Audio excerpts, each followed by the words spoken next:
This is hands down the best prime rib I've ever tried.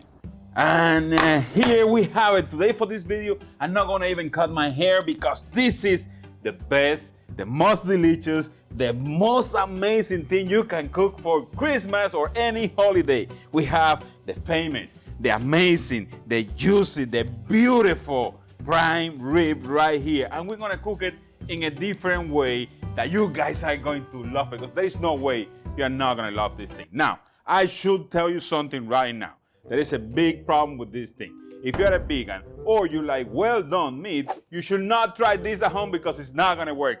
This has to be cooked medium rare for it to be juicy, pinkish inside, beautiful and amazing. And for it to have that flavor, we have to do a lot of things. This one we have 4 bones into it. You can buy it of 2 bones, you can buy it of 3 bones, you can buy it even the whole thing, like 12 bones. God, I like it with the bones in like that because I feel like the bones, they bring flavor into the meat. But if you want to remove it, you can easily just get your knife, cut in here and take the bones out, and then you can smoke these as if it were baby beef ribs. Now, we have a different process for this thing. It's not gonna be exactly the same thing as any other roast out there. We're gonna change things a little bit, and we're gonna start with making a compound butter to cover this baby up with. This we're creating here, it is what we call an espresso butter. For that, we're gonna use 2 bars of butter. I have cut up a little bit of rosemary here. Some thyme on it. Ooh. Sometimes when I wanna sound fine, in the supermarket I say thyme. Where can I find some thyme? In your watch. Half a lime of zest lime. That's how you say it. Pepper. And the last thing we're going to add will be coffee. The espresso or Cuban coffee, whatever you want. It's always good to work with a butter that is not 100% melted, like this one. You work it out a little bit and it will soften up. So there you have your butter. It's looking good. It has a nice consistency. The next thing to do is to work on the meat. Let's work on that right now. As you can see, we have a lot of fat in here. Normally, fat is a good thing to have, but in this case, it's gonna be a problem because it's like a layer right on top of the meat, and that's gonna create issues when we want the butter to penetrate the meat as much as possible. So, the first thing I'm gonna do is I'm gonna remove some of this fat, and again, you're gonna see it's a weird kind of fat. Now this baby is ready to go, and all we have to do is to add the butter to it and do a few other little things there. Putting the butter into this can be really easy, okay? I'm gonna use just a butter knife, and I'm gonna coat the whole entire meat with the butter. I'm gonna create a layer there. It doesn't have to have a specific measurement on the size of the layer, but I would say about 1/8 of an inch is gonna be plenty. For my metric friends, that would be about 2 to 3 millimeters. And now that we have it looking beautiful and big and all of it, overall with all that butter in there, there is something essential we have to do. Believe it or not, that's just regular butter, but we need to add salt to this. This is a big piece of meat. You can put as much salt as you want and it will never get salty. So there is a lot of maths and a lot of crazy stuff that people do on YouTube in order to get this thing cooked properly in the oven. Normally it's in the oven.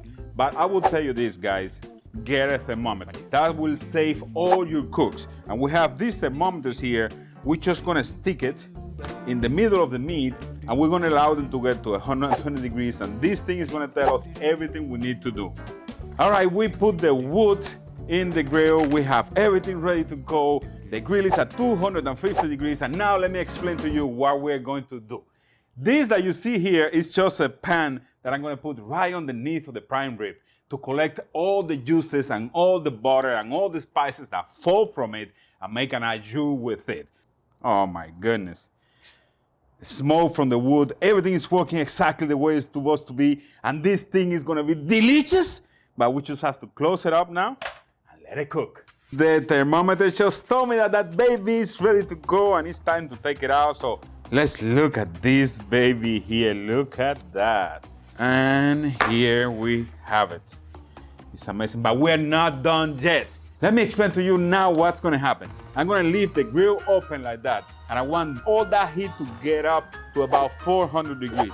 We're gonna put wrap on this baby, and we're gonna set it back for about 2 minutes just to get that bark on top of this beautiful sear we have here.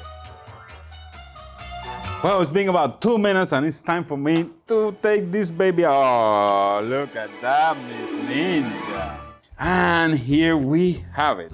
Look at this beauty, guys. This is looking amazing. All you have to do now is get a piece of aluminum foil and tent this thing. You don't have to wrap it. We're gonna allow the temperature to go down slowly, but not too slow. It's, wrapping will be a little too much. Let it be there for 15 minutes.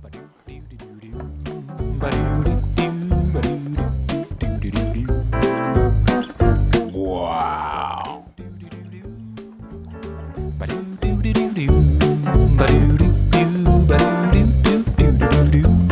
Well, guys, here we have our prime rib, looking beautiful, and look at the thickness of that steak. Of course, if you're gonna make it at home, you can cut it a little bit thinner. Yes. If you don't like it this red, you can drop it right on top of the pan and sear it for both sides, whatever you want to do. You've been driving me crazy the whole entire video. Right. I'm done, seriously. That's it. What are you doing, Miss Ninja? Nah, pulling this thing. There we go. Now you're a real ninja, whatever. All right, let's My try God. this thing up. Let's real try it, quick, let's Miss try it. Ninja. A little bit of au. Oh my right God. there. I'm drooling. Oh my God. Woo woo! All right. The flavors of the rub outside, the juiciness of the meat. This thing is crying juices. This thing is awesome, man. Yes, it is. This thing is delicious, brother. And sisters. There is no other way to describe it, guys. That it is. This is good stuff. And I had to thank Captain Ron for giving me this idea. He told me, man, you should do this and that and this and that. I was like, I have another idea too. Anyway, put it together. Thank you, Captain Ron. You are the best. Let me ask you something. What? Did I make you hungry? Oh, did we make you hungry? If we made you hungry, you have to hit us with the like. Lots and lots of likes. Subscribe to the channel, share with your friends and Yes, family. do so. And don't forget to leave your comments down there. What are you guys cooking for Christmas? You let me know down there. Yes. Did you see this before? You let me know down there. Let me know everything about it. What? It's the bomb. The This is I thought you were talking gangster. about the bones. That's all for today, but remember that I love you. Well, love you too. Thanks for watching and see ya. Bye. Bye.